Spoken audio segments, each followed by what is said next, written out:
Assalamualaikum warahmatullahi wabarakatuh. Kami dari kelompok 9 akan mempersembahkan kerajaan Bocor Hindu Buddha. Perkenalkan, nama saya Muhammad Fadil. Saya Aldina Pratanaima. Di sini kami akan kerajaan Bocor Hindu Buddha di Indonesia. Sudah dikirim ke grup ya? Tidak.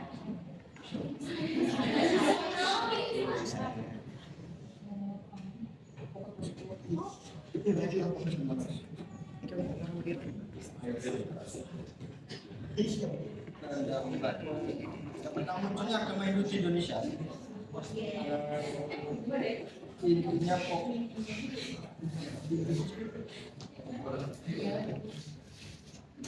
perkembangan agama Hindu Buddha tidak dapat lepas dari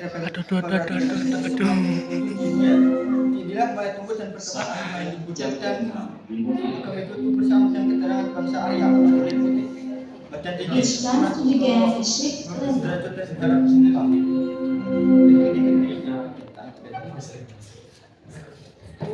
kilometer sungai telah Khyber pas 2000 sampai 1500 masih sebelum Masehi dan mendesak bangsa Dravidia berhitung bahasa kulit dan bangsa Munda sebagai suku asli bangsa yang telah mendiami daerah tersebut.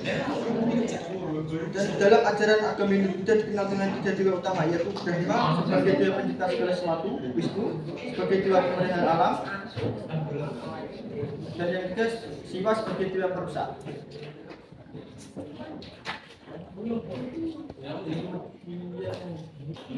Mereka menolak pembagian masyarakat atas kasta-kasta tertentu, yaitu Brahma, Ksatria, Vaisya, dan Sudra. Pembagian tersebut berdasarkan pada tugas pekerjaan mereka.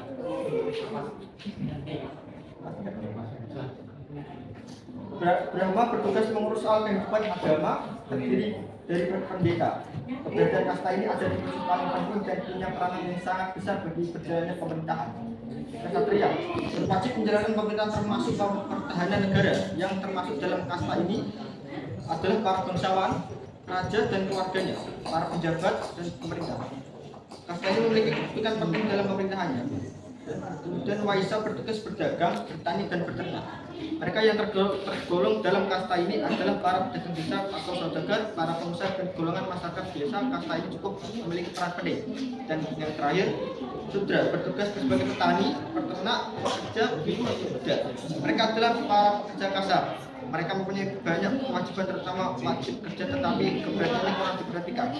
Dalam kata tersebut terdapat kasta waria atau tidak ekonomis dan sebagainya. Pembagian kasta muncul sebagai upaya pemurnian terhadap keturunan bangsa Arya sehingga dilakukan pelapisan yang bersumber pada ajaran agama. Munculnya dan berkembang agama Buddha. Agama Buddha tumbuh di India, tepatnya di timur laut, muncul di sebelum Masehi. Agama Buddha muncul dikenalkan oleh Siddhartha, sebuah harapan dikabulkan.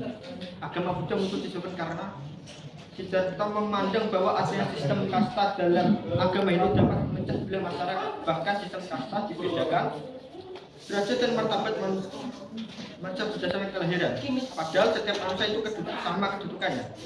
Itulah fenomena yang di lingkungan sementara itu hal yang penting kita akhirnya berusaha untuk tentang adat dan tradisi yang ada. Adalah karena beliau melihat adanya kenyataan hidup bahwa manusia akan tua, sakit, mati dan hidup miskin. Dan intinya bahwa bagi setiap hidup adalah satu penderitaan. Dan menurut agama Buddha, kesempurnaan atau nirvana dapat dicapai setiap orang tanpa harus melalui jalan pendeta atau kain brahmana. Berbeda dengan ajaran Hindu di mana hanya punya dapat membuat orang mencapai kesempurnaan. Data terutama setelah bagi Buddha atau seorang yang telah mendapat pencerahan. Data artinya orang yang mencapai Buddha. Data juga disebut juga Buddha, terutama yang berarti orang yang menerima Buddha. Ajaran agama Buddha dibukukan dalam kitab Tripitaka, dan kata Raja. Peristiwa kelahiran menerima penerangan agung dan kematian sejahtera terjadi pada tanggal bersamaan, yaitu waktu bulan Purnama dan bulan Mei. Sehingga ketika peristiwa tersebut dirayakan umat Buddha sebagai Tripitaka. Terdapat beberapa teori mengenai siapakah yang membahas masuknya agama Hindu di Indonesia. Teori-teori tersebut di antara lain: 1. Teori Sudra ditemukan oleh Van Bremmer. 2. Teori Waisa ditemukan oleh 3. Teori Kshatriya. 4. Teori Brahmana. Dan 5. Teori arus balik. Proses masuk kembangnya agama Buddha di Indonesia adalah sebagai berikut. Agama Buddha masuk ke Indonesia dibawa oleh para pendeta didukung dengan adanya misi dan pendeta. Kitab suci agama Buddha tulis dalam bahasa rakyat sehari-hari serta dalam agama Buddha tidak mengenal sistem kasta. Para pendeta Buddha masuk ke Indonesia melalui jalur lintas pelayaran dan perdagangan, yaitu melalui jalan daratan dan lautan. Jalan daratan mulai Tibet, lalu masuk ke Cina. Di bagian barat yaitu Jalur Sutra, sedangkan jika menempuh jalur laut ke barat agama Buddha sampai ke Cina melalui Asia Tenggara. Selanjutnya sampai ke Indonesia, mereka akhirnya bertemu dengan raja dan keluarganya serta memulai mengajarkan agama Buddha dan akhirnya terbentuk Jemaat Taut Buddha. Dan agama Hindu, para pendeta agama memiliki misi untuk menyebarkan agama Hindu melalui jalur dengan akhirnya sampai ke Indonesia. Selanjutnya mereka akan menemui penguasa kepala suku jika penguasa itu mengenai agama ini, maka pendeta bisa langsung mengajarkan dan menyebarkannya. Dalam ajaran agama Hindu, konsep adalah seseorang terlahir sebagai ganti, maka ajaran agama Hindu orang harus dihidupkan melalui upacara untuk mempertimbangkan kedudukan sosial atau derajat yang bersangkutan atau memberi rasa. Hubungan India Indonesia berlanjut dengan adanya upaya para kepala suku untuk menyampaikan anaknya urusan khusus ke India guna belajar budaya lebih dalam lagi. Berikut kerajaan-kerajaan Hindu yang terdiri di Indonesia. Kerajaan Kutai Makipura atau Kerajaan Kutai adalah kerajaan Hindu di Nusantara yang terdiri pada abad ke-4 Masehi. Kerajaan Kutai terletak pada Muara Kaman, Kalimantan Timur, di Sungai Mahakam, Kalimantan Timur. Nama Kutai diambil dari daerah Kalimantan Timur kan Kutai berbicara Yupa. Yupa menggunakan huruf Pallawa. Bahasa Sanskrit. Yupa berfungsi sebagai sungai peristiwa yang disebut oleh para Brahma atas kedermawan Raja Mulawarman. Raja Mulawarman telah mensuguhkan 2000 ekor sapi kepada para Brahmana. Brahmana, simaklah uraian berikut untuk mengetahui kehidupan politik, kegiatan ekonomi dan kehidupan sosial budaya di kerajaan Kutai. Raja-raja yang pernah memberikan kerajaan Kutai sebagai berikut: 1. Tungga, pendiri raja pertama kerajaan Kutai. 2. Aswawarman, adalah putra Tungga. 3. Raja Mulawarman adalah putra dari Aswawarman.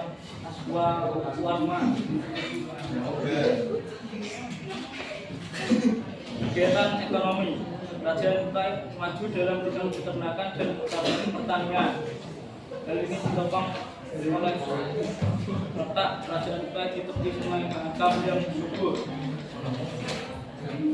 Kerajaan Kutai disinggahi para pedagang yang semakin mengutamakan aktivitas perdagangan masyarakat di kawasan Kutai.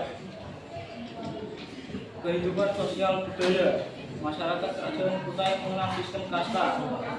Keluarga bertiga pernah melakukan upacara Pratyasoma, yaitu upacara penyucian diri untuk masuk pada kasta Kshatriya. Kerajaan Tarumanegara. Kerajaan dengan nama asli Tarumanegara ini terletak di daerah Bekasi, Jawa Barat, bagian utara. Raja yang paling terkenal adalah Raja Purnawarman. Prasasti tersebut antara lain Prasasti Gedung Kopi, Prasasti Tugu, Prasasti Cidenggiang, Prasasti Ciaretan, Prasasti Muara Cianten, Prasasti Jawu, Prasasti Pasir Awi. Selain ditemukannya peninggalan berupa prasasti, ditemukan juga peninggalan berupa candi yang kita sebut Candi Jiwa, terletak di daerah Karawang. Selain peninggalan sejarah berupa prasasti dan candi, terdapat pula sumber sejarah lain seperti Fabian pada kitab Pangko Siderjina, dinasti Sui, dinasti Tang, naskah Wangsakerta yang tercatat tentang pendirian kerajaan Tarumanegara.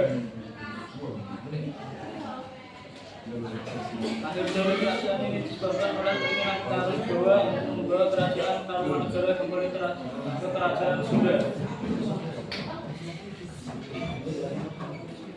Akhirnya kerajaan itu juga menjadi kerajaan Sunda dulu. Mas, dulu mas, Mbak. Sampai mana Mbak? Sampai bawah Mataram kuno. Mataram kuno. Menurut teori Van Bamaran, letak kerajaan ini berbeda-beda. Disebabkan oleh dua alasan, yaitu adanya bencana alam, letusan gunung berapi, dan adanya peperangan di kawasan tersebut.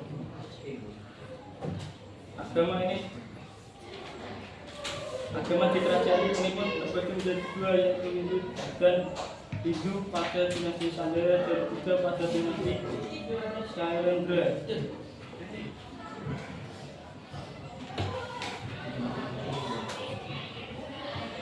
Di tengah pemerintahan kerajaan Mataram kuno, datanglah keinginan Kakai Kitata untuk menjadi penguasa tunggal sebagai dinasti Sanjaya.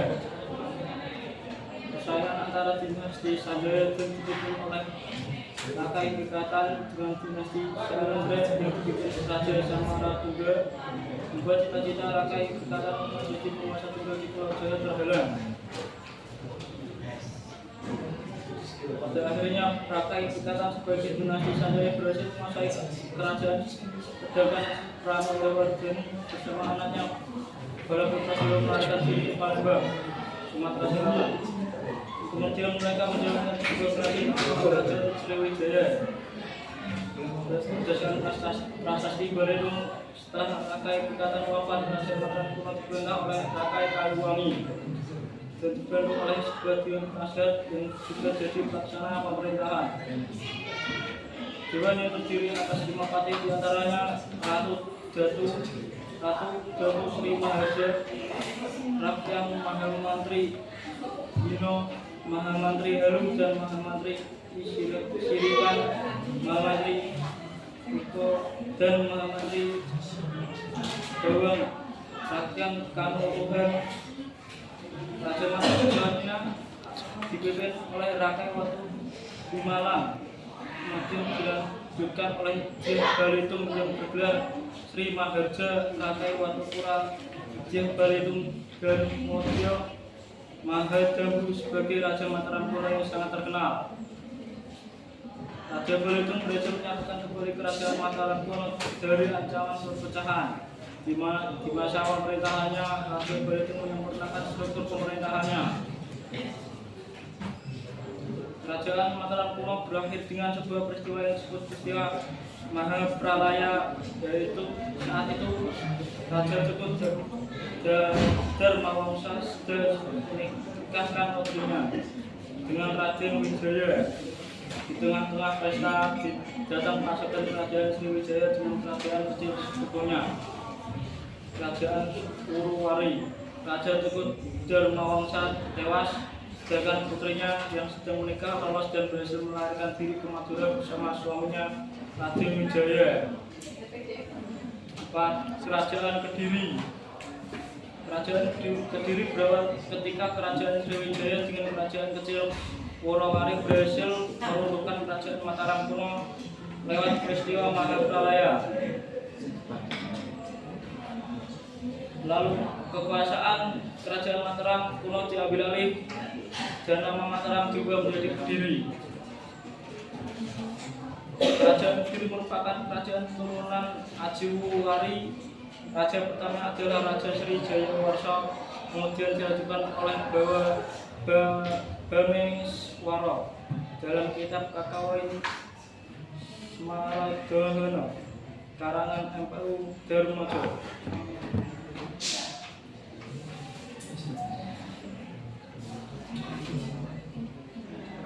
Kerajaan Singosari.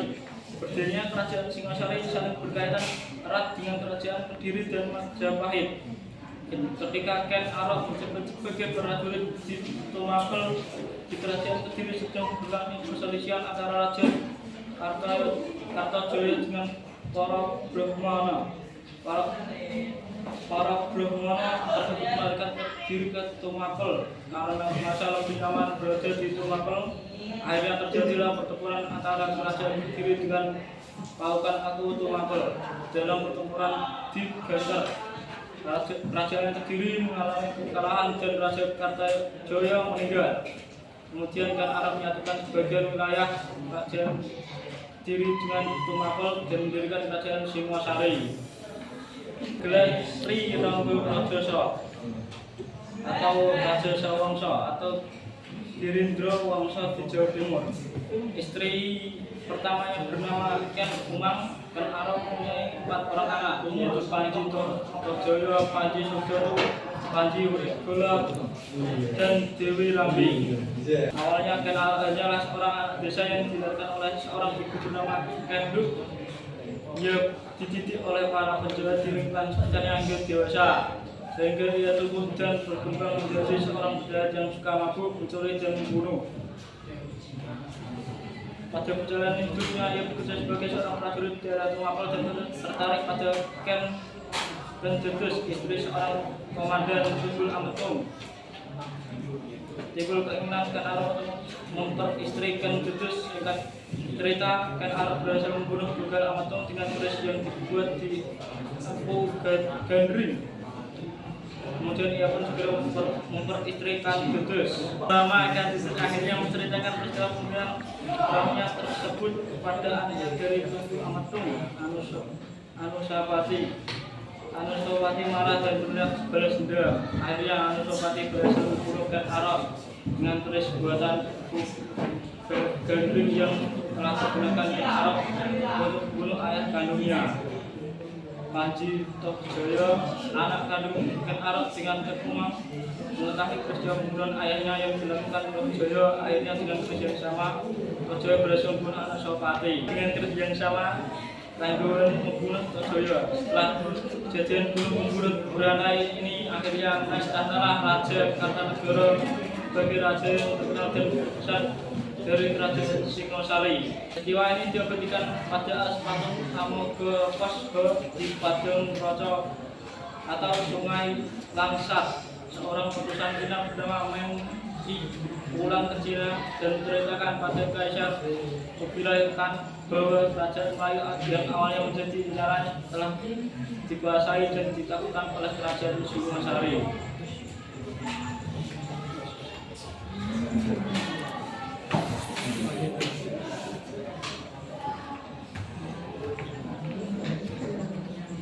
Kerajaan Majapahit. Majapahit adalah sebuah kerajaan yang berpusat di Jawa Timur, Indonesia, yang pernah berdiri dari sekitar tahun 1293 hingga 1500 Masehi. Kerajaan ini mencapai puncak kejayaan menjadi kemaharajaan raja yang menguasai wilayah yang luas di Nusantara pada masa kekuasaan Hayam Wuruk yang berkuasa dari tahun 1350 hingga 1389. Kerajaan Majapahit adalah kerajaan Hindu-Buddha terakhir yang menguasai Nusantara dan dianggap sebagai salah satu dari negara terbesar dalam sejarah Indonesia. Historiografi. Karangan kitab-kitab raja dalam bahasa Kawi dan Nagarakretagama dalam bahasa Jawa kuno. Para raton terutama menceritakan Ken Arok atau pendiri kerajaan Singosari, namun juga memuat beberapa bagian pendek mengenai terbentuknya Majapahit. Sementara itu, Nagarakretagama merupakan puisi Jawa kuno yang ditulis pada masa keemasan Majapahit di bawah pemerintahan Hayam Wuruk. Selain itu, terdapat beberapa prasasti dalam bahasa Jawa kuno maupun catatan sejarah dari Tiongkok dan negara-negara lain. Keakuratan semua naskah berbahasa Jawa tersebut dipertentangkan. B. Berdirinya Majapahit. Sebelum berdirinya Majapahit, Majapahit, Singosari telah menjadi kerajaan paling kuat di Jawa. Hal ini menjadi perhatian Kubilai penguasa dinasti Luang di Tiongkok. Dia mengirim utusan yang bernama Mincerus Singosari yang menuntut Upeti. Dinamai Majapahit yang namanya diambil dari buah maja dan rasa pahit dari buah tersebut. Ketika pasukan Mongol tiba, Wijaya bersekutu dengan pasukan Mongol untuk bertempur melawan Jayakatwang. Setelah berhasil menjatuhkan Jayakatwang, Raden Wijaya berbalik menyerang sekutu Mongol sehingga memaksa mereka menarik pulang kembali pasukannya secara kalang kabut karena mereka berada di negeri asing.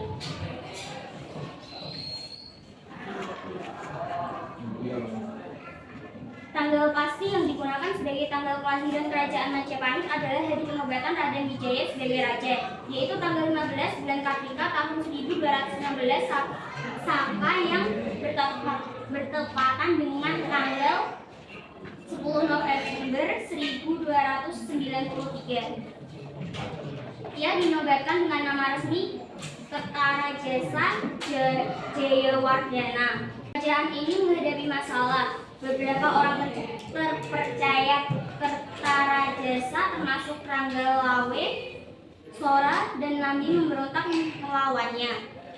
Meskipun pemberontakan tersebut tidak berhasil, pemberontakan Ranggalawe ini didukung oleh Panji Mahajaya, Arya Sidi, Raja Ranwahe, Lalintang, Ratosan, Raglatik, dan Raratati.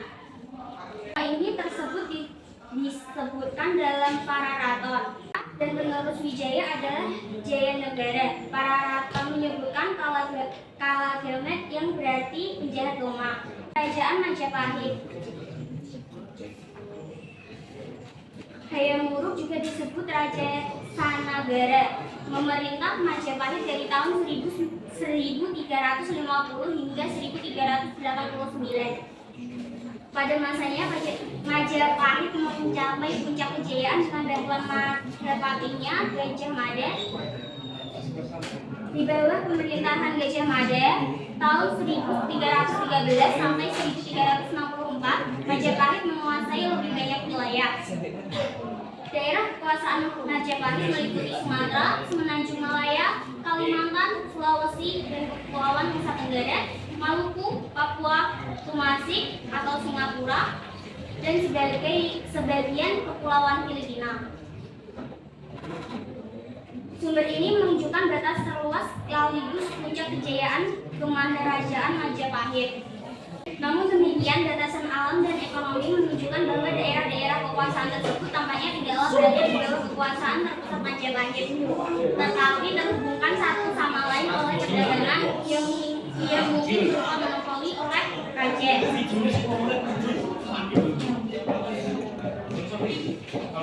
Budaya keraton yang adiluhu, anggun, dan canggih dengan cita rasa seni dan sastra yang halus dan tinggi, serta sistem ritual keagamaan yang rumit, sang pujangga menggambarkan Majapahit sebagai pusat mandala raksasa yang membentang dari Sumatera ke Papua, mencakup Semenanjung Malaya dan Maluku. Pada tahun 1377, beberapa tahun setelah kematian Gajah Mada, Majapahit melancarkan serangan laut untuk menumpas ke pemberontakan di Palembang. Meskipun penguasa Majapahit memperluas kekuasaannya pada berbagai pulau dan kadang-kadang menyerang kerajaan tetangga, perhatian utama Majapahit tampaknya adalah mendapatkan porsi terbesar dan mengendalikan perdagangan di Kepulauan Nusantara. D. Jatuhnya Majapahit. Sesudah mencapai puncaknya pada abad ke-14, kekuasaan Majapahit berangsur-angsur melemah. Setelah wafatnya Hayam Wuruk pada tahun 1389, Majapahit memasuki masa kemunduran akibat konflik perebutan tahta. Pemerintahan Wikramawardhana, serangkaian ekspedisi laut dinasti Ming yang dipimpin oleh Laksamana Chenggus, seorang jenderal musim Cina, tiba di Jawa beberapa kali antara kurun waktu 1405 sampai 1415. 1433 sejak tahun 1430 ekspedisi Cengkut ini telah menciptakan komunitas Muslim Cina dan Arab di beberapa kota pelabuhan pantai utara Jawa seperti di Semarang, Demak, Tuban, dan Ampel. Maka Islam pun mulai memiliki pijakan di pantai utara Jawa. Ekonomi. Majapahit merupakan negara agraris dan sekaligus negara perdagangan. Pajak dan denda dibayarkan dalam uang tunai. Ekonomi Jawa telah sebagian mengenal mata uang sejak abad ke-8 pada masa kerajaan Medang yang menggunakan ukiran dan keping uang emas perak.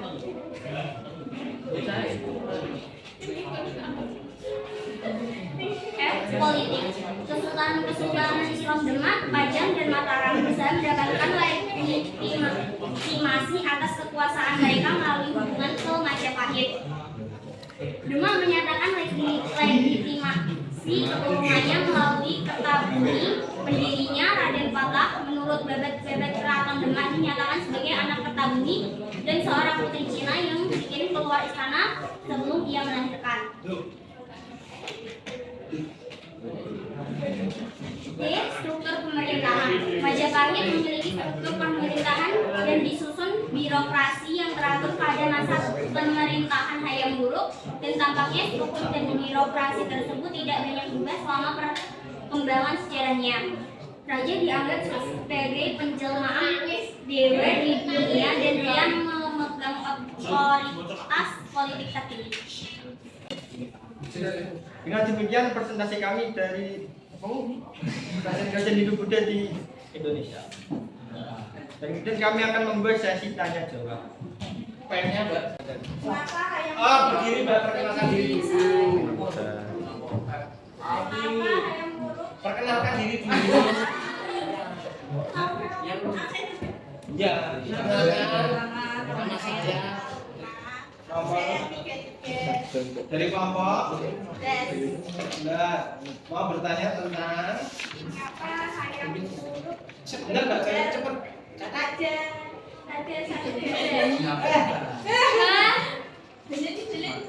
Sebentar. Nanti ini kan juga. Kalau di sini. Nanti ini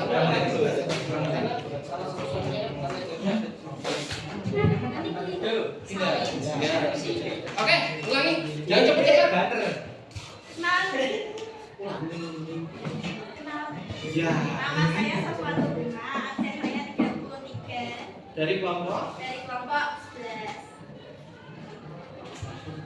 Saya mau menanyakan. Saya mau menanyakan kenapa Hayam Wuruk diberi gelar Raja Sanegara. Aku ya. Sebentar. Sudah siap? Sudah teh? Oke, siapa namanya? Saya Safina Ayatullah, nomor saya 32 dari kelompok 2. Oke. Saya mau bertanya, pada tahun atau abad berapa puisi Nagara Kertagama diciptakan? Ada tahu? Tahun atau abad berapa puisi Nagara Kertagama diciptakan? Perkenalkan, nama saya Apri Susano, absen 35 dari kelompok 12. Ya. Siapa saja yang mendukung pemberontakan Ranggalawe? Nama saya Bernama absen 1 dari kelompok 2. Saya ingin bertanya asal-usul nama Majapahit. Asal-usul nama Majapahit. Secara singkat kan? Ya cuma Bentar. belum aja ya. Ya kalau detailnya adanya kan dari kumpulan informasi tadi. Ya tadi. Dari absen 11 dari kelompok 8. Saya ingin bertanya, apa perbedaan antara agama Hindu dan Iya Pak. Ya sama, aturannya sama. Aturannya dibuat untuk bersama-sama. Bisa ada banyak bedanya kok Mbak. Loh. Kaki Pak. Sudah loh Pak, satu-satu. Seling. Buat ya. Gimana? Ya udah, 5 dulu dijawab. Nanti kalau waktunya cukup baru dibuka lagi. Proses ya. Saya Pak. Ya. Real.